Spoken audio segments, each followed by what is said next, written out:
नमस्कार, पाठशाला की वीकेंड वाली एक्स्ट्रा क्लास में आप सभी का बहुत स्वागत। मैं हूं सुशांत सिन्हा। अमेरिकी राष्ट्रपति डोनाल्ड ट्रंप के टैरिफ वाले तेवर दुनिया देख रही।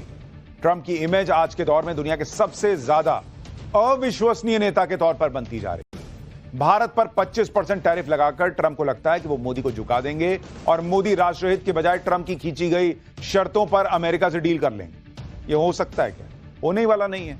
मोदी सरकार की तरफ से यह बात साफ कर दी गई है कि राष्ट्रहित से किसी भी कीमत पर समझौता नहीं होगा। ट्रंप को चिड़ जो है वो बस इसी लाइन से है कि आखिर भारत और पीएम मोदी झुक क्यों नहीं रहे, अमेरिका की कथित बादशाहत को सीधी चुनौती क्यों दे रहे हैं। और बात सिर्फ ट्रेड डील की नहीं है, पाकिस्तान को गोद में बिठाकर भी ट्रंप ने एक तरह से भारत पर दबाव बनाने की कोशिश की, लेकिन तब मोदी सरकार ने उनका लोड लिया नहीं। अब तो ट्रंप एक पायदान और ऊपर जाकर चिल्ला रहे हैं कि इंडियन इकोनॉमी डेड है। दुनिया भले ट्रंप को सुन न रही हो, भारत भले ही ट्रंप को रत्ती भर भी भाव न दे रहा हो, लेकिन नेता प्रतिपक्ष राहुल गांधी ट्रंप की हर बात पर ताली बजा रहे हैं। भारत पाकिस्तान के बीच सीजफायर कराने वाले बयान से लेकर भारतीय अर्थव्यवस्था को मरा हुआ बताने तक राहुल गांधी ट्रंप के बयान सुन सुनकर गदगद हुए जा रहे हैं। ट्रंप को तो जवाब मोदी सरकार दे रही है, लेकिन राहुल गांधी को जवाब उन्हीं की पार्टी के नेता दे रहे हैं। आज की एक्स्ट्रा क्लास में ट्रंप के टैरिफ वाले दबाव, राहुल गांधी के राजनीतिक स्वभाव और देश को छोड़कर ट्रंप को दिए जा रहे नेता प्रतिपक्ष के भाव, सब की बात करूंगा। इसके पीछे की राजनीति, कूटनीति और अर्थनीति सब बताऊंगा, लेकिन शुरुआत इस रिपोर्ट से।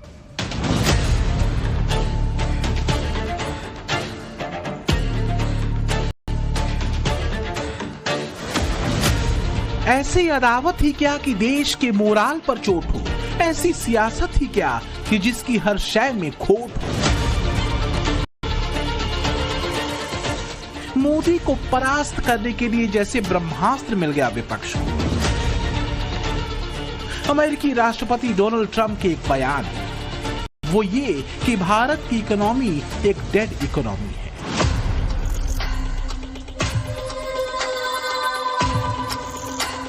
डेड इकोनॉमी का सीधा तर्जुमा ये कि भारत की अर्थव्यवस्था एक मरी हुई अर्थव्यवस्था है।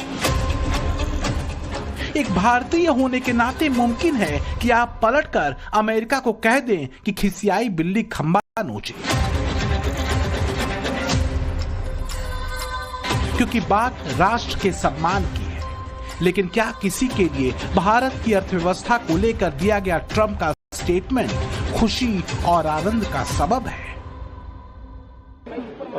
I'm glad that President Trump has stated a fact. आपको ये मालूम नहीं है कि इंडियन इकोनॉमी डेड इकोनॉमी है? कोई कंफ्यूजन है आप में? आपको ये मालूम नहीं है कि इंडियन इकोनॉमी डेड इकोनॉमी है? कोई कंफ्यूजन है आप में? पूरी दुनिया जानती है कि Indian economy is dead economy और बीजेपी ने इकोनॉमी को खत्म कर दिया है। तो आप लोग हैरान क्यों लग रहे हो? हैरानी तो होगी जब देश की अर्थव्यवस्था की तारीफ दुनिया कर रही हो, जब दुनिया के आर्थिक पैरामीटर्स पर भारत सबसे तेज बढ़ने वाली चौथी सबसे बड़ी अर्थव्यवस्था बन चुका हो, जब वर्ल्ड बैंक, एशियन विकास बैंक और आईएमएफ जैसी संस्थाएं कह रही हों कि भारत की इकोनॉमी रॉकेट बन चुकी है, तब ट्रंप से लेकर राहुल गांधी की भारतीय अर्थव्यवस्था को मृत बताने वाली टिप्पणी का विश्लेषण तो होना ही चाहिए।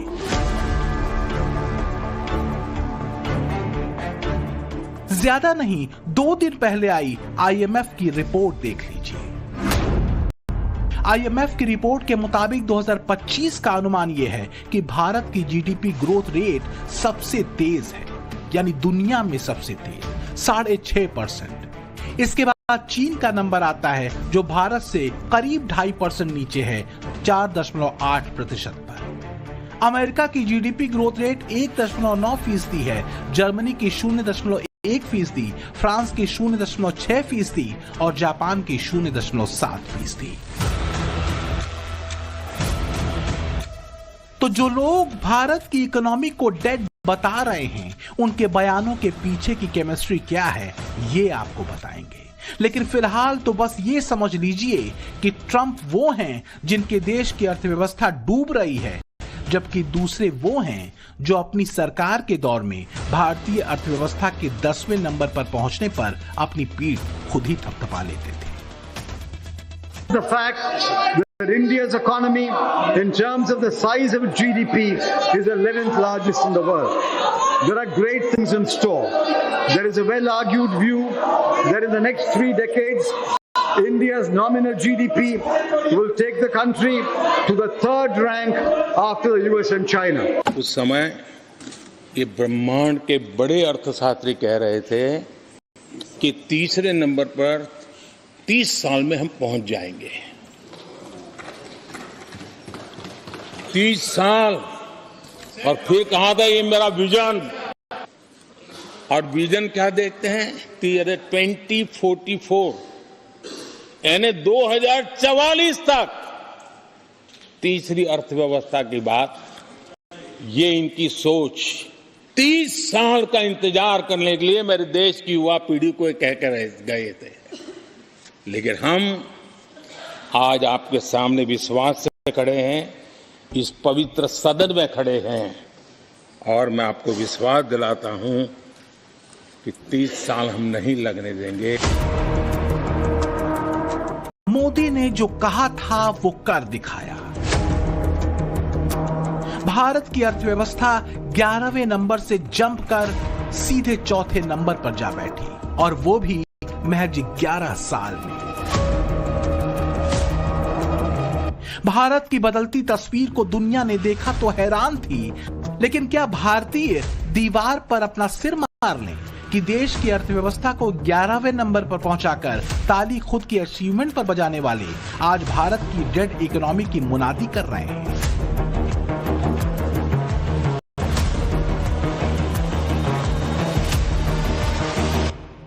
राहुल गांधी गदगद हैं। लोग पूछ रहे हैं कि राहुल गांधी हर उस बात में क्यों बम बम हो जाते हैं जिसमें भारत की तस्वीर कमजोर दिखती हो या दिखाई जाती हो। ऑपरेशन सिंदूर में उन्हें पाकिस्तानी दावों पर भरोसा होता है, देश की सेना, रक्षा मंत्रालय और विदेश मंत्रालय के बयानों पर कम होता है। भारतीय अर्थव्यवस्था को लेकर वो ट्रंप की बात को आंख मूंद कर मानने को तैयार है। यहां तक कह देते कि मैं खुश हूं कि ट्रंप ने कह दिया कि भाई इंडियन इकोनॉमी इज डेड, लेकिन देश की सरकार और मंत्री पर वो भरोसा नहीं करते। अब तो ये पूछा जाने लगा है कि क्या राहुल गांधी वास्तव में देश के बारे में कोई अच्छी खबर सुनना भी चाहते हैं या नहीं। तब जबकि उनकी ही पार्टी के सांसद राजीव शुक्ला, शशि थरूर जैसे सीनियर लीडर ये कहते हो कि भारत की आर्थिक स्थिति बिल्कुल भी कमजोर है। वैसे राहुल गांधी की बेचैनी समझी जा सकती है। गांधी परिवार को सत्ता से लंबे समय तक दूर रहने का अनुभव नहीं है, और इस बार तो दूर दूर तक कोई उम्मीद नहीं दिख रही वापसी की। तो क्या विपक्षी नेता चाहते हैं कि देश की अर्थव्यवस्था चरमराए या गिरे, क्योंकि इकोनॉमिक अनरेस्ट होगा तभी कोई गुंजाइश बनेगी मोदी को कुर्सी से हटाने की?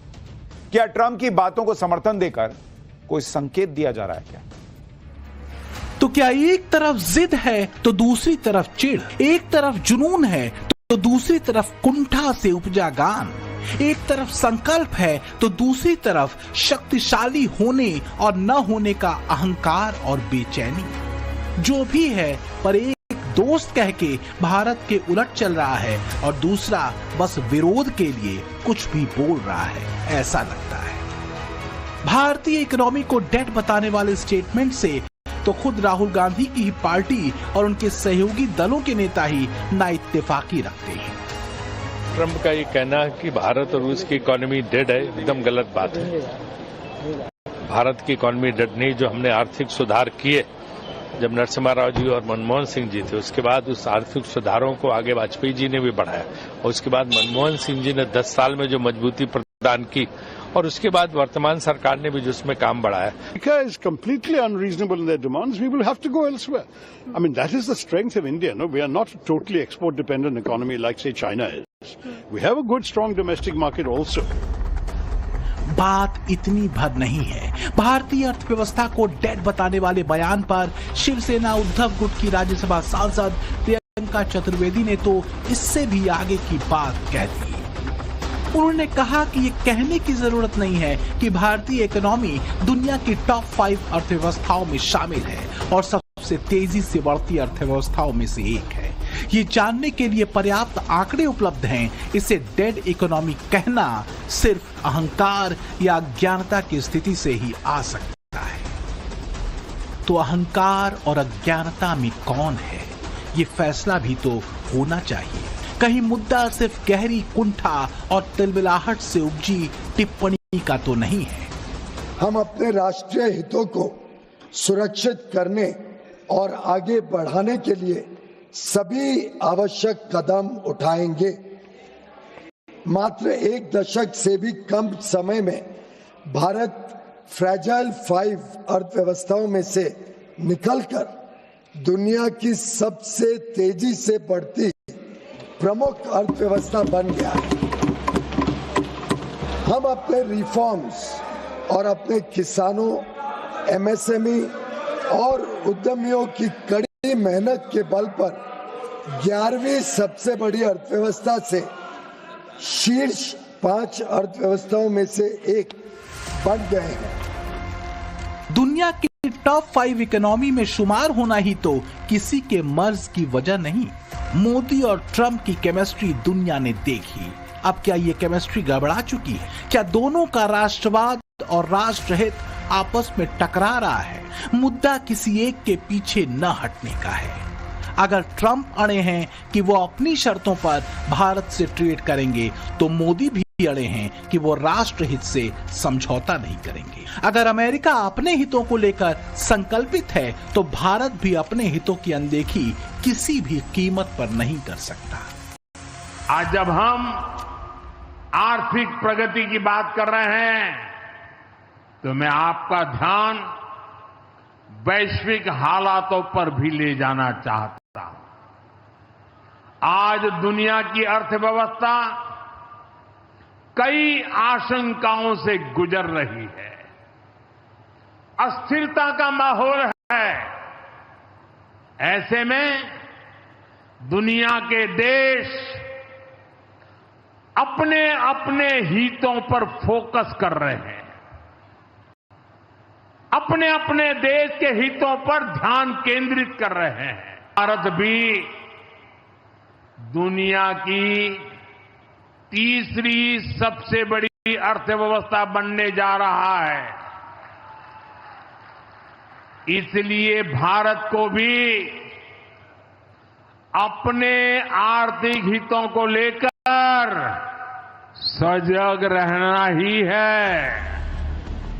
बस यही बात, यही संकल्प, यही प्रण और राष्ट्रहित को लेकर मोदी का कमिटमेंट ट्रंप और उनकी बातों से सहमत होने वालों को खटकता है, क्योंकि 2014 से पहले तक भारत के तेवर ऐसे कभी नहीं रहे। खैर, तब तो भारत की इकोनॉमी भी ऐसी नहीं थी जैसी आज है। ट्रंप की भारत से चिढ़ की वजह एक नहीं कई है। जैसे भारत पाकिस्तान संघर्ष में सीज फायर कराने के ट्रंप के झूठ को मोदी ने सिरे से खारिज कर दिया। अमेरिका की शर्तों पर ट्रेड डील करने से साफ मना कर दिया। ट्रंप को शांति का मसीहा नहीं माना, जैसा कि मुनीर ने किया। भारत रूस संबंधों पर भी मोदी ने ट्रंप की एक नहीं सुनी और रूस से तेल खरीदने पर भी टका सा जवाब ट्रंप को दे दिया।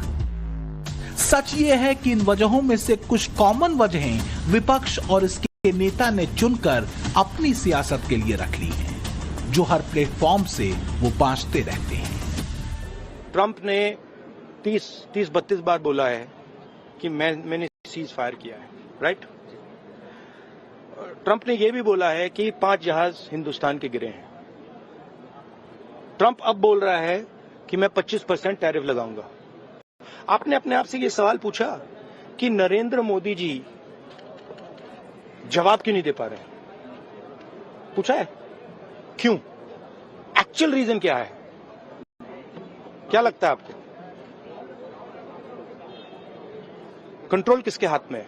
बात समझिए। वैसे कंट्रोल वाले सवाल पर बीजेपी इन तस्वीरों को दिखाकर कांग्रेस से भी सवाल पूछती रही है। वो कहती है कि कांग्रेस को रिमोट कंट्रोल का एक्सपीरियंस ज्यादा है, लिहाजा हर बात में वो कंट्रोल खींच ही लाती है। लेकिन बात आरोप प्रत्यारोप से आगे की है और गंभीर है कि आखिर क्या वजह है कि ट्रंप भारत के साथ ट्रेड को लेकर तरह तरह के दिलजले बयान फेंक रहे हैं। भारत अचानक से ट्रंप को इतना क्यों खटकने लगा है कि ट्रंप उसके दुश्मन और आतंक नीति चलाने वाले पाकिस्तान तक से हाथ मिला लेने के लिए बेकरार है? इसके पीछे है भारत और अमेरिका की जीडीपी ग्रोथ में तेजी से बढ़ता अंतर। पिछले 5 सालों में भारत की जीडीपी में 70% का उछाल आया, जबकि अमेरिका की इकोनॉमी में सिर्फ 13% का। मैन्युफैक्चरिंग ग्रोथ रेट की बात करें तो 50% की बढ़ोतरी भारत में हुई, यानी हमने अपने प्रोडक्शन को बढ़ाया, जबकि अमेरिका की मैन्युफैक्चरिंग ग्रोथ रेट 15% गिर गई। As you know, Prime Minister Modi is a friend of mine, but they don't do very much business in terms of business with us. They sell a lot to us, but we don't buy from them. You know why? Because the tariff is so high. They have one of the highest tariffs in the world. Now they're willing to cut it very substantially, but we'll see what happens. We're talking to India now. We'll see what happens.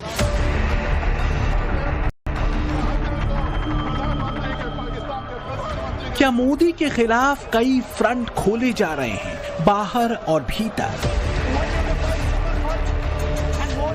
दबाव की राजनीति का मकसद क्या दूरगामी है? तेज रफ्तार भारतीय अर्थव्यवस्था को हर हाल में पटरी से उतार देने का, फिर चाहे वो पाकिस्तान के साथ युद्ध को आगे न बढ़ाने को लेकर मोदी को कोसना हो, या फिर भारतीय अर्थव्यवस्था को मृत बताने के ट्रंप के बयान का समर्थन हो। सारे के सारे चैप्टर इशारा तो यही कर रहे हैं। अब सवाल यह है कि भीतर और बाहर के ऐसे प्रयासों से किसका नुकसान हो? जाहिर है भारत का। भारत जब दुनिया की चौथी बड़ी अर्थव्यवस्था बना है, तब से ही इंडियन इकोनॉमी की यह रफ्तार बहुत से लोगों के चिढ़ की वजह बनी हुई। आईएमएफ तक कह चुका है कि वैश्विक मंदी के दौर में भारत दुनिया की सबसे तेज रफ्तार वाली अर्थव्यवस्था बना हुआ है। और सिर्फ आईएमएफ ही क्यों, दुनिया की जितनी भी टॉप इकोनॉमीज हैं या इकोनॉमिक एजेंसीज हैं, ये बात कह चुकी हैं कि भाई भारत बहुत तेजी से आगे बढ़ रहा है।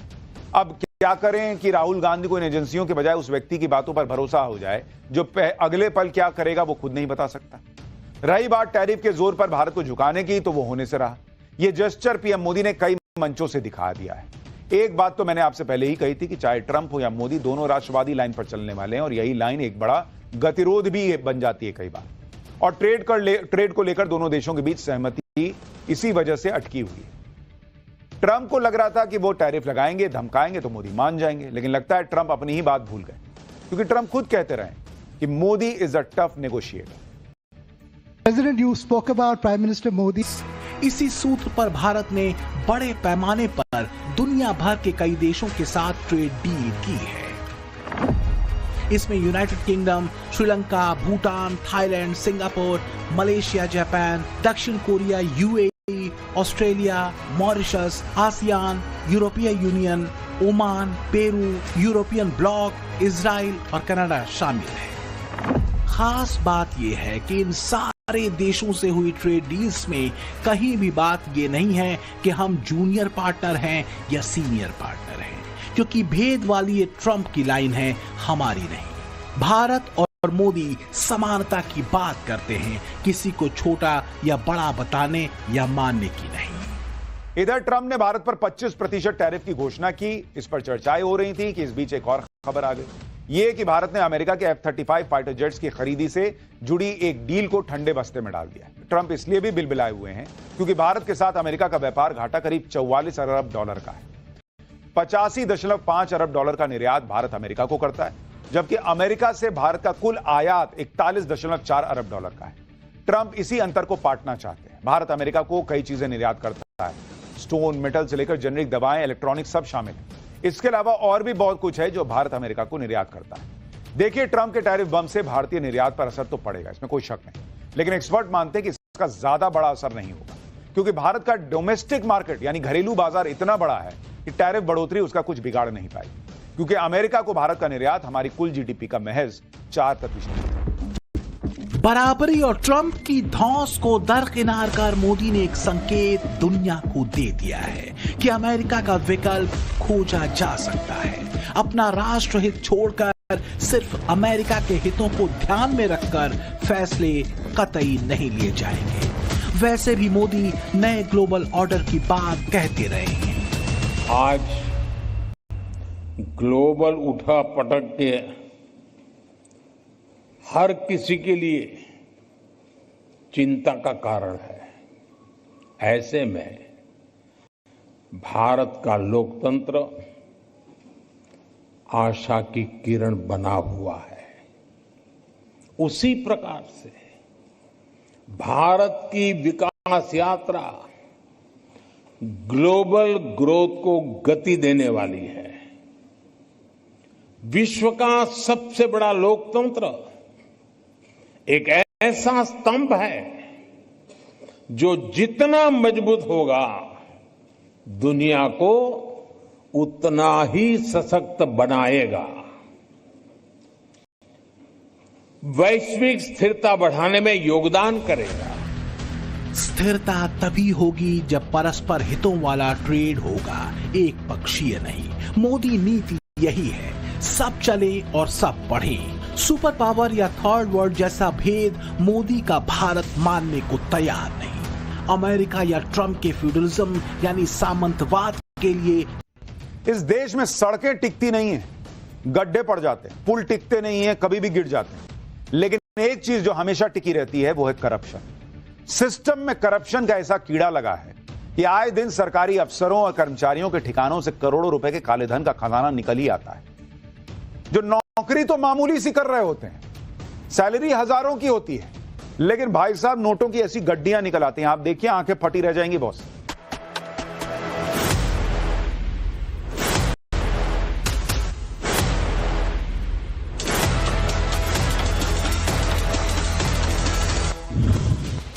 कलाकुप्पा निंदागुड़ी, पूर्व clerk, Karnataka rural infrastructure development limited, salary 15,000 रुपए महीना। इस बंदे की सैलरी और शक्ल पर मत जाइए, क्योंकि ये बंदा करोड़ों के काले धन का कुबेर है। इस क्लर्क की सैलरी 15,000 रुपए थी, लेकिन कर्नाटक के लोकायुक्त ने जब उसके घर पर रेड की तो रेड में करोड़ों रुपए की संपत्ति बरामद हुई।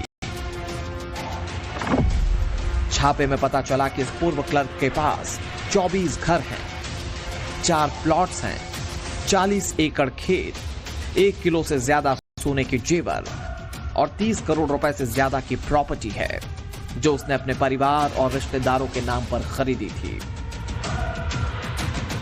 लोकायुक्त की टीम भी इतना काला धन देखकर हैरान रह गई। आखिर एक पूर्व क्लर्क ने इतनी काली कमाई कैसे कर ली? काले धन का ये कुबेर पहले दिहाड़ी का काम करता था। उसे KRITL में 15,000 रुपए की सैलरी मिलती थी। इस क्लर्क ने एक पूर्व इंजीनियर के साथ मिलकर 72 करोड़ रुपए से ज्यादा का घोटाला किया। दोनों ने 96 अधूरे प्रोजेक्ट्स के फर्जी कागजात बनाकर सरकारी पैसे की लूट मचाई। कर्नाटक का क्लर्क काले धन का कुबेर बन गया, लेकिन ये इकलौता नहीं है जो काले धन के खजाने का मालिक बना। अभी 26 जुलाई को ही ओडिशा में एंटी करप्शन ड्राइव के तहत स्टेट विजिलेंस विभाग की टीम ने कोरापुट पर जब एक फ्लैट पर रेड की तो उनकी आंखें खुली की खुली रह गईं। देखे कैसे एक के ऊपर एक नोटों की गड्डियां रखी हुई हैं। नोटों की गड्डियों का अंबार लगा हुआ है, जिसमें पुराने नोटों की भी गड्डियां हैं और नए करारे नोटों की भी। कई गड्डियों पर तो बैंक का स्टैंप तक लगा हुआ है। 500-500 के नोटों के साथ साथ 100 के और 200 के नोटों की गड्डियां भी हैं। ये देखिए, विजिलेंस टीम को रेड के दौरान सोने के बिस्किट भी मिले, 10-10 ग्राम सोने के सिक्के मिले और सोने के कंगन भी।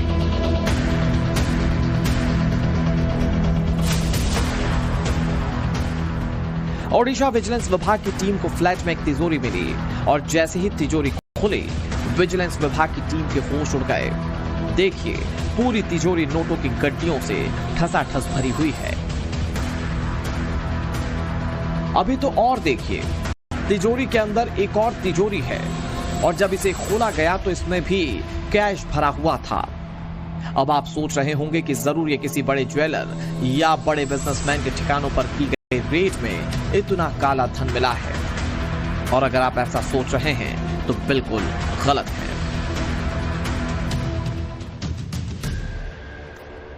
आप एक तस्वीर देखिए जिसमें करोड़ों के काले धन का मालिक कुर्सी पर बैठा हुआ है। पीछे दीवार पर सीलन आई हुई है।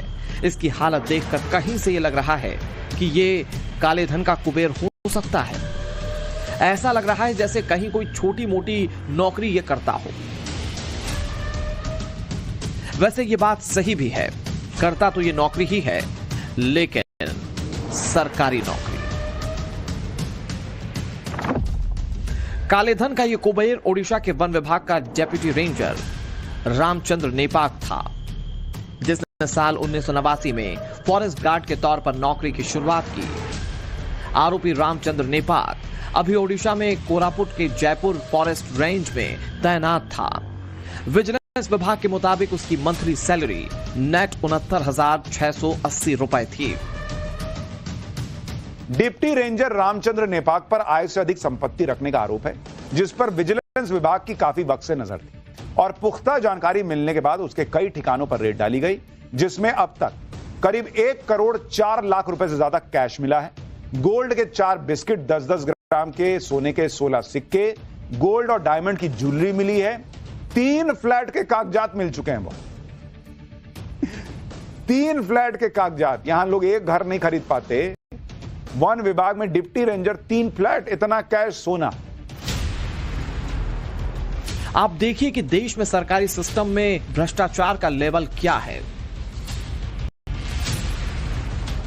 पिछले साल दिसंबर में मध्य प्रदेश के परिवहन विभाग के पूर्व कांस्टेबल सौरभ शर्मा के पास से 100 करोड़ रुपए का काला धन पकड़ा गया था, जिसमें 10 लाख रुपए तो कैश ही मिले थे।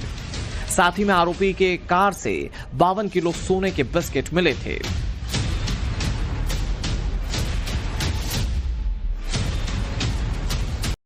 इतना ही नहीं, मध्य प्रदेश में आरोपी के ठिकाने से 2 क्विंटल यानी कि 200 किलो चांदी की ईंटें भी मिली थीं, जो उसने अपने दफ्तर की जमीन के नीचे गाड़ कर रखी हुई थी।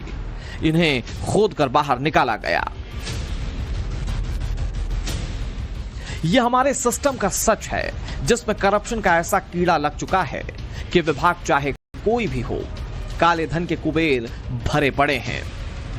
कोई भी सरकारी विभाग, सरकारी दफ्तर नहीं मिलेगा जहां करप्शन के बिना आम आदमी का काम होता हो।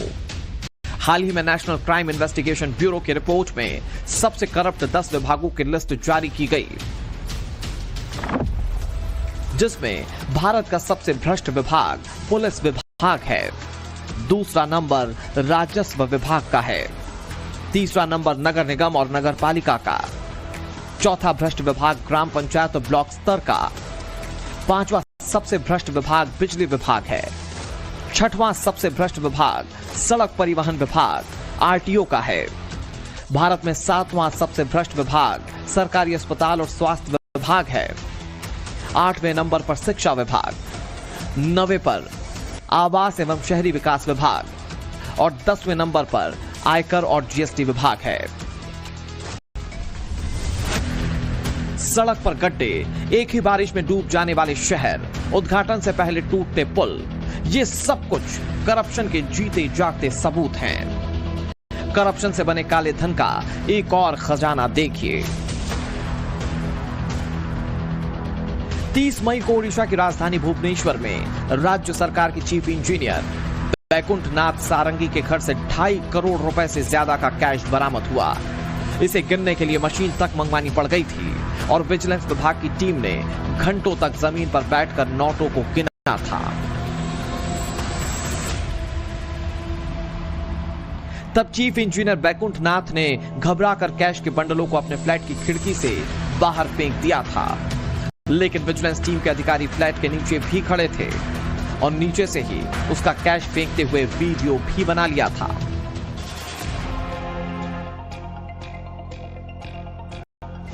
इंजीनियर ने जो कैश खिड़की से फेंका था, उसे विजिलेंस की टीम ने रिकवर कर लिया। ये वही 500 के नोटों के बंडल थे जो इंजीनियर ने खिड़की से नीचे फेंके थे। खिड़की से फेंके गए नोट नीचे एक टिन शीट पर गिरे। अब काले धन का एक और कुबेर देखिए। अभी जून में ही ओडिशा में एक सब इंस्पेक्टर को 10 लाख रुपए रिश्वत लेते रंगे हाथों गिरफ्तार किया गया। आईएएस अधिकारी धीमान चकमा के घर पर रेड की गई तो वहां कितना कैश मिला, आप इस तस्वीर में देखिए। जब नोटों की गड्डियों को एक के ऊपर एक रखा गया तो पूरा डबल बेड भर गया। 500 के नोटों की गड्डियां, 200 के नोटों की गड्डियां, 100 के नोटों की गड्डियां बेड पर चादर की तरह बिछी हुई थीं। यह सारा कैश सब कलेक्टर साहब के सरकारी आवास से बरामद हुआ। झारखंड में तो एक मंत्री के निजी सचिव के नौकर के घर से काले धन का खजाना बरामद हो चुका है। ये वीडियो देखिए, नोटों का ढेर लगा हुआ है, पूरे कमरे में नोट भरे पड़े हैं। ये नोट झारखंड के ग्रामीण विकास मंत्री आलमगीर आलम के पीएस के नौकर के घर से बरामद हुए थे। जब मई 2024 में यहां रेड की गई तो खुद ईडी के ऑफिसर इतने नोट देखकर हैरान रह गए। 3 साल पहले झारखंड के कांग्रेस सांसद के घर से बड़ी मात्रा में कैश मिल चुका है। ये तस्वीरें झारखंड में कांग्रेस सांसद धीरज साहू के घर से मिले कैश की हैं। देश के इतिहास में शायद ये सबसे बड़े कैश की रिकवरी थी। साल 2023 में धीरज साहू के घर से पूरे 350 करोड़ रुपए कैश बरामद किए गए थे। इन तस्वीरों ने पूरे देश को हैरान कर रख दिया था।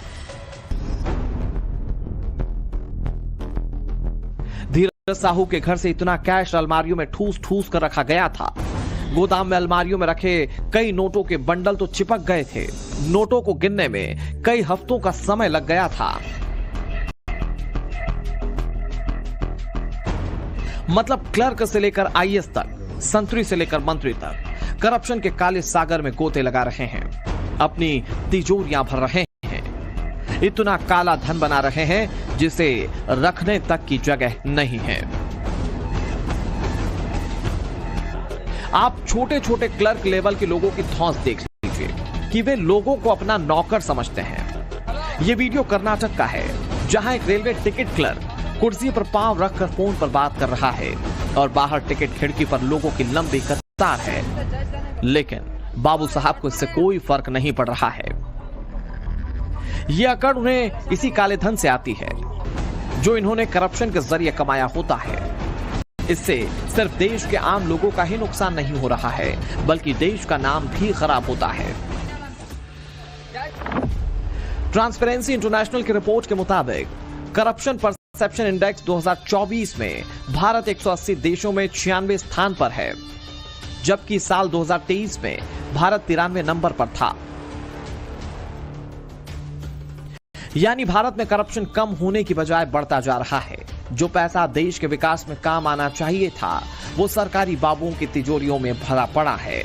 जो पैसा देश की जनता के भले के लिए था, उससे सरकारी सिस्टम मौज उड़ा रहा